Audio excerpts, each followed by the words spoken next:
আমরা তাদের সঙ্গে, আওয়ামী লীগ বিএনপি কারো সঙ্গেই আমাদের দুনিয়ার স্বার্থের লড়াই নাই। আমাদের মূল লড়াইটা হলো যে আমরা আমাদের এই মাটিতে, আমাদের জন্মভূমিতে শতভাগ আল্লাহর দ্বীনকে নিয়ে আমরা চলতে চাই। আমি যেখানে যা করব সেটা ইসলাম অনুযায়ী করব। আমার ইসলাম পালন করবার উপর কোনো ধরনের বিধিনিষেধ আরোপ করার কোনো অধিকার তোমাদের নাই।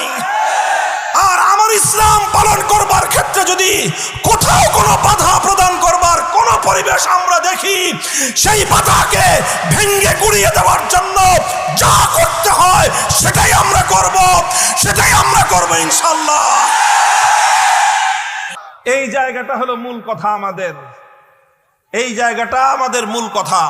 এটা খুব ভালো করে মনে রাখবেন, অন্য কোনো পেশাল এইসব জায়গায় উঠাবেন না।